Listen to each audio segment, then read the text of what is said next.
Good morning everybody. In our last class we have discussed about asexual reproduction in paramecium, which is occur by the process of transverse binary fission. Okay, so now we will move towards another process of reproduction which is known as conjugation in paramecium. So what is conjugation? Conjugation, actually paramecium it undergoes a sexual phenomenon which is called conjugation. That means क्या होता है, paramecium जो है, हमने asexual reproduction की बात करी कि वो ट्रांसवर्स बाइनरी फिशन के द्वारा होता है. अब हम लोग बात कर रहे हैं कि paramecium जो है वो एक sexual phenomenon से गुजरता है जिसे हम लोग conjugation या हिंदी में हम लोग इसे बोलते हैं संयुग्मन. ठीक है, कॉन्जुगेशन को हम लोग क्या बोलेंगे, संयुग्मन. तो पैरामीशियम के अंदर इस तरह का एक प्रोसेस होता है जिसे शॉर्ट ऑफ सेक्सुअल रिप्रोडक्शन कहा जाता है. वो एक्चुअल में सेक्सुअल रिप्रोडक्शन नहीं होता है. क्या होता है ये? It is referred as sexual reproduction but it is simply a temporary union of two individual of same species for the purpose of exchanging a part of their micronucleus. क्या मतलब है इस बात का कि इसे सिंपली सेक्सुअल रिप्रोडक्शन कहा जाता है बट एक्चुअल में ये सेक्सुअल रिप्रोडक्शन नहीं होता है. क्यों नहीं होता है ये सेक्सुअल रिप्रोडक्शन? क्योंकि यहाँ पे क्या है, पैरामीशियम जो है उसमें सेक्स तो डिफाइन है ही नहीं. तो यहाँ पे हो क्या रहा है, एक ही स्पीशीज के दो इंडिविजुअल जो है वो आपस में जुड़कर अपना माइक्रोन्यूक्लियर, आपको ध्यान होगा पैरामीशियम के अंदर दो न्यूक्लियस पाए जाते हैं, दो केंद्रक पाए जाते हैं, एक बड़ा होता है और एक छोटा होता है. तो इस कॉन्जुगेशन प्रोसेस के दौरान क्या होता है कि दोनों पैरामीशियम जो आपस में जुड़ गए हैं उनके बीच में किसका एक्सचेंज होता है, जो उनका छोटा वाला न्यूक्लियस है उसका कुछ पार्ट जो है वो एक्सचेंज हो जाता है. क्योंकि यहाँ पे एक्सचेंज ऑफ माइक्रोन्यूक्लियस हो रहा है तो इसीलिए सिंपली इसे क्या कहा जाएगा, सेक्सुअल रिप्रोडक्शन और we can say conjugation. Okay, clear यहाँ तक? तो अब देखिए कॉन्जुगेशन जो है पैरामीशियम में कैसे होता है उसके बारे में हम लोग बात करें तो हम क्या बोल रहे हैं, एक ही जाति के दो इंडिविजुअल जो हैं वो इस फेनोमेनन के अंदर जाते हैं. तो अब अपन बात करें कि जैसे यहाँ पे मैंने आप बनाए ये दो पैरामीशियम है,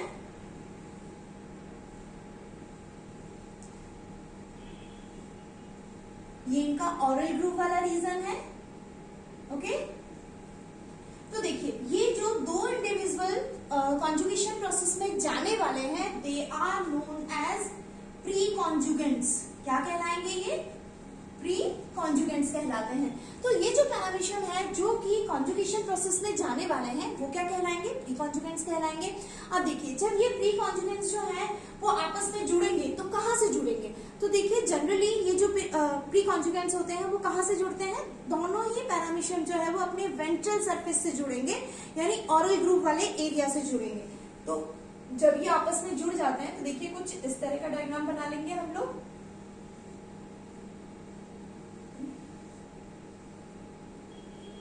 okay, now they are known as कॉन्जुगेंट्स.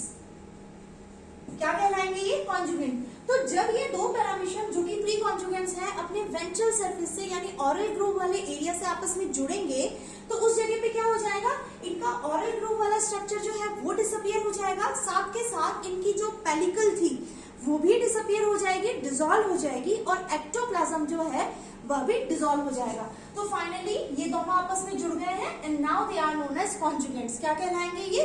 कॉन्जुगेंट्स. और फिर इनके बीच में होता क्या है, एक प्रोटोप्लाज्मिक ब्रिज बन जाता है. कौन सा ब्रिज बन जाएगा इनके बीच में? एक प्रोटोप्लाज्मिक ब्रिज जो है वो बन जाएगा यहाँ पे. ओके, अब ये क्या कहला रहे हैं, कॉन्जुगेंट्स कहला रहे हैं. इनके पास क्या है, एक तो बड़ा न्यूक्लियस है और एक छोटा न्यूक्लियस है. सिमिलरली इसके पास भी एक बड़ा एक छोटा. तो अब यहाँ पे क्या है, एक बड़ा और एक छोटा न्यूक्लियस, मैक्रोन्यूक्लियस एंड माइक्रोन्यूक्लियस. हो गया यहाँ तक? फिर उसके बाद क्या है, नेक्स्ट प्रोसेस में क्या होगा, इनका जो बड़ा वाला केंद्रक है जिसे हम माइक्रोन्यूक्लियस बोल रहे हैं वो डिसॉल्व हो जाता है ना, यानी पिक्नोटिक हो जाता है और खत्म हो जाता है, डिसअपियर हो जाता है. तो नेक्स्ट डायग्राम में देखिए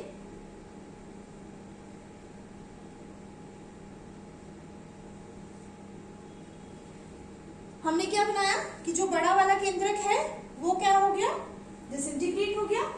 तो ये बड़ा वाला डिसइंटीग्रेट हो चुका है हमारा और जो छोटा वाला है केंद्रक जिसे माइक्रोन्यूक्लियस बोल रहे हैं वो किस तरह से डिवाइड होगा, वो डिवाइड होगा मियोसिस के द्वारा. ठीक है, तो ये बड़ा वाला तो डिसइंटीग्रेट हो गया, डिसॉल्व हो गया, डिसइंटीग्रेट हो गया, और ये वाला जो है micronucleus it divide by meiosis, यानी अर्धसूत्री विभाजन के द्वारा विभाजित होगा ये। तो ये कितने बन गए? 2 बन गए, 1 से 2, 2 से 4। मियोसिस में 4 केंद्रक बन जाएंगे। तो यहाँ पे देखिए, अब ये फर्स्ट मियोसिस हुआ और अभी यहाँ पे होगा सेकेंड मियोसिस।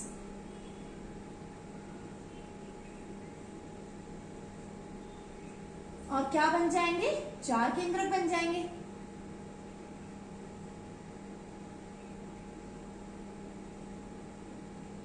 सेकेंड मियोसिस, ये तो डिसॉल्व हो ही चुका है आपका बड़ा वाला केंद्रक। तो क्या बन गए हैं? यहाँ पे 4 छोटे केंद्रक जो हैं उनका निर्माण हो चुका है। इन 4 छोटे केंद्रक में से भी नेक्स्ट स्टेप में क्या हो जाएगा? 3 छोटे केंद्रक जो हैं वो भी डिसइंटीग्रेट हो जाएंगे। तो नेक्स्ट प्रोसेस में आप देखिए अगेन क्या हो रहा है यहाँ पे।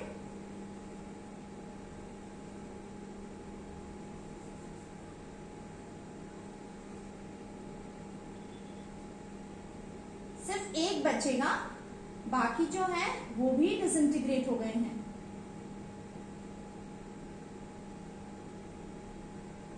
ओके, 3 माइक्रोन्यूक्लियाई डिसइंटीग्रेट, डिसअपियर, जो भी आप बोलना चाहो यहाँ पे। ओके, तो यहां तक आते आते क्या हो गया? जो 3 मियोसिस के द्वारा 4 माइक्रोन्यूक्लियाई बने थे, उनमें से फिर 3 जो है वो डिसअपियर हो जाते हैं और एक ही बचता है। अब ये जो एक बचा है ये माइटोसिस के द्वारा डिवाइड होगा और 2 अनइक्वल केंद्रक बनाएगा। ये वाला जो माइक्रोन्यूक्लियस है वो डिवाइड बाय माइटोसिस और 2 अनइक्वल केंद्रक का निर्माण करता है। दैट मींस एक बड़ा केंद्रक बनेगा और एक छोटा केंद्रक बनेगा।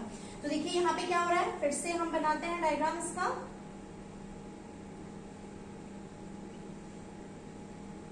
तो एक यहाँ पे बन गया बड़ा न्यूक्लियस और एक बन गया छोटा न्यूक्लियस। क्लियर? अब ये किससे डिवाइड हुआ? माइटोसिस के द्वारा डिवाइड हुआ है। ये जो एक केंद्रक है वो किससे डिवाइड हुआ है? माइटोसिस के द्वारा डिवाइड हुआ है। और एक बन गया है बड़ा न्यूक्लियस, जिसे हम लोग क्या बोलेंगे? Passive stationary gamete nucleus. ये क्या कहलाएगा? बड़ा वाला passive stationary gamete nucleus. Okay, और छोटा वाला जो है वो क्या कहलाएगा? आपका एक्टिव माइग्रेटरी गैमेट न्यूक्लियस। क्या कहलाएगा ये? Active migratory gamete nucleus. ठीक है, समझ में आ रहा है यहाँ तक? क्या हो गया है? अब जो हमारा माइक्रोन्यूक्लियस है वो कैसे डिवाइड हो रहा है? ये माइटोसिस के द्वारा, अनइक्वल माइटोसिस के द्वारा डिवाइड हुआ और एक बन गया बड़ा न्यूक्लियस जिसे हम बोल रहे हैं पैसिव स्टेशनरी गैमेट न्यूक्लियस, और एक छोटा वाला बन गया जिसे हम बोल रहे हैं active migratory gamete nucleus. Clear यहाँ तक? अब क्या हो जाएगा यहाँ पे, आप फिर से देखिए। अब ये जो एक्टिव माइग्रेटरी गैमेट न्यूक्लियस है एक्चुअल में ये एक्सचेंज होगा। दैट मीन्स ये इधर आ जाएगा और ये इधर आ जाएगा और इसके साथ फ्यूज कर जाएगा। जो बड़ा हमारा पैसिव स्टेशनरी गैमेट न्यूक्लियस है उसके साथ फ्यूज हो जाएगा। तो नेक्स्ट स्टेप में देखिए क्या हो जाएगा हमारे।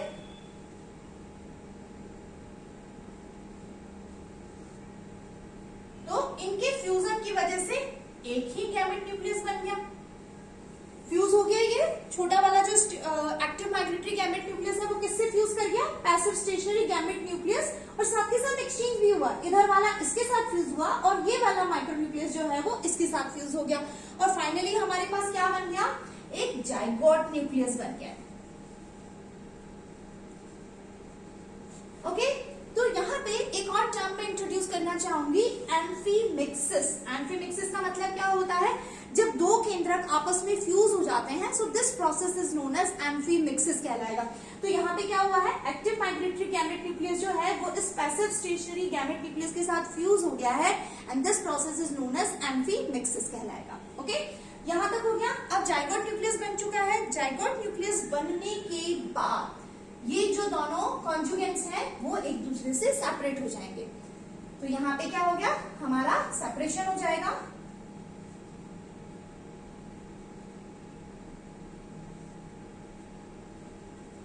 पे भी एक बन जाएगा।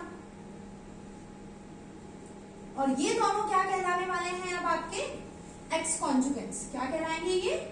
एक्स कॉन्जुगेंट्स। ठीक है, एक्स कॉन्जुगेंट्स बन गए ये यहाँ पे। अब देखिए अब क्या होगा यहाँ पे, अब ये दोनों जो जिन्होंने अपना पार्ट ऑफ माइक्रोन्यूक्लियस जो है वो एक्सचेंज कर लिया है, that means conjugation process complete हो चुका है। तो इसके बाद ये दोनों एक दूसरे से सेपरेट हो जाते हैं एंड देन फर्दर अपना जो है कंटिन्यू करेंगे प्रोसेस को। तो ये जो दोनों पैरामीशियम जो सेपरेट हो गए हैं after conjugations, now they are known as exconjugants. क्या कहलाएंगे? एक्स कॉन्जुगेंट्स कहलाएंगे। अब एक्स कॉन्जुगेंट्स जो है इनके अंदर ये जो जाइगोट न्यूक्लियस है वो फर्दर डिवाइड करेगा, है ना। फर्दर कैसे डिवाइड करेगा? ये माइटोसिस के द्वारा डिवाइड होगा। इसमें कितने बार माइटोसिस होगा? 3 टाइम्स माइटोसिस होगा। और कितने केंद्रक बन जाएंगे इसके अंदर? 8। मैं 1 को लेके चल रही हूं यहां से, तो कितने केंद्रक बन गए? 1 2 3 एंड 4। दैट मीन्स 3 बार समसूत्री विभाजन होने से इसके अंदर जो एक्स कॉन्जुगेंट है कितने केंद्रक बन जाएंगे? 8 केंद्रक बन जाएंगे। 1 से 2, 2 से 4 एंड देन 4 से 8। तो 8 न्यूक्लियस जो है वो बन जाएंगे इसके अंदर। क्लियर यहाँ पे? अब इनमें से क्या होगा? ये जो 8 न्यूक्लियस है इनमें से 4 जो है न्यूक्लियस वो बड़े केंद्रक में कन्वर्ट हो जाएंगे और 4 जो है वो छोटे केंद्रक में कन्वर्ट हो जाएंगे। तो अब देखिए नेक्स्ट क्या होगा यहाँ पे, ये सारा का सारा प्रोसेस आफ्टर कॉन्जुगेशन हो रहा है। तो 4 तो बन गए बड़े केंद्रक, 1 2 3 एंड 4, और इन छोटे केंद्रक में से सिर्फ एक बचेगा, बाकी सब डिसअपियर हो जाएंगे। क्लियर? यहाँ पर 4 में से जो 8 है उसमें से 4 बड़े बन गए और 4 में से ये जो छोटे वाले हैं उसमें से 3 डिसइंटीग्रेट हो चुके हैं और एक बचा है। क्लियर यहाँ पे? अब आप देखिए फर्दर इसमें क्या होने वाला है। अब इसके अंदर ट्रांसवर्स बाइनरी फिशन जो है वही प्रोसेस होगा। तो यहाँ पे देखिए अब क्या हो जाएगा,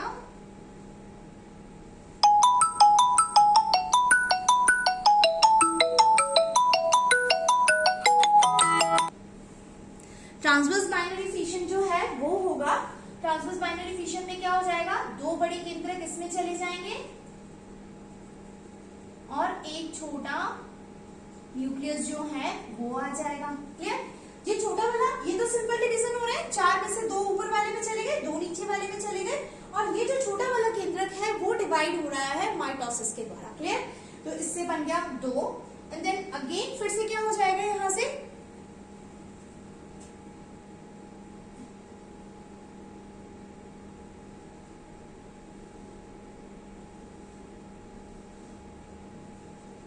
एक और छोटा,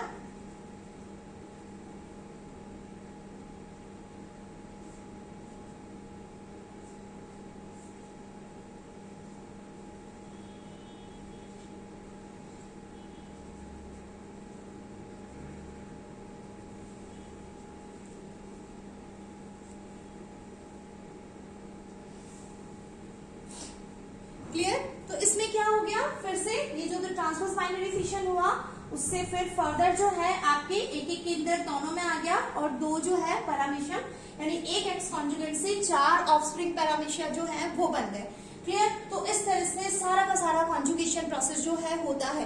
क्यों हो रहा है यहाँ पे? क्योंकि जो पैरामीशियम है जब ट्रांसवर्स बाइनरी फिशन के द्वारा डिवाइड होता है तो उसकी वाइटलिटी जो है वो धीरे धीरे कम हो जाती है।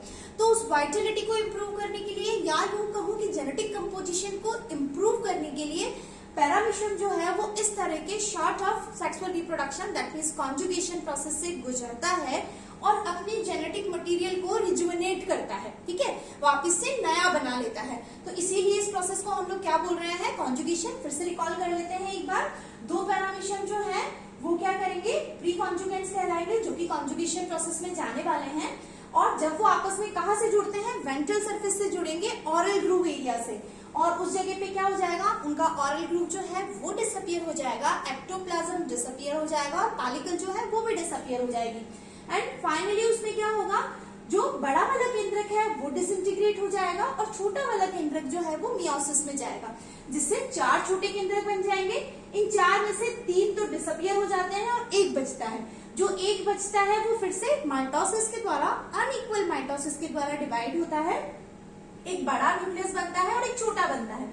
बड़ा वाला जो है वो कहलाएगा पैसिव स्टेशनरी गैमेट न्यूक्लियस और छोटा वाला जो है वो कहलाएगा एक्टिव माइग्रेटरी गैमेट न्यूक्लियस। ये छोटा वाला एक्सचेंज हो जाता है, इस पैरामीशियम का इसमें आ जाएगा, इस वाला इसमें आ जाएगा। फिर फाइनली क्या बन जाएगा, जुड़ने से जाइगोट न्यूक्लियस बन जाता है। इसके बाद दोनों पैरामीशियम एक दूसरे से सेपरेट हो जाते हैं and now they are known as exconjugants. फिर एक्स कॉन्जुगेंट्स के अंदर फर्दर इसका केंद्रक जो है वो 3 टाइम्स समसूत्री विभाजन में जाता है। 8 केंद्रक बनते हैं, जिसमें से 4 बड़े बनेंगे और 4 छोटे बनेंगे। उन 4 छोटे में से 3 डिसइंटीग्रेट हो जाएंगे और फाइनली उसके अंदर ट्रांसवर्स बाइनरी फिशन होगा और एक एक्स कॉन्जुगेंट से 4 माइक्रो पैरामीशिया जो है वो बन जाएंगे। So this is all about conjugation in paramecium. Thank you so much.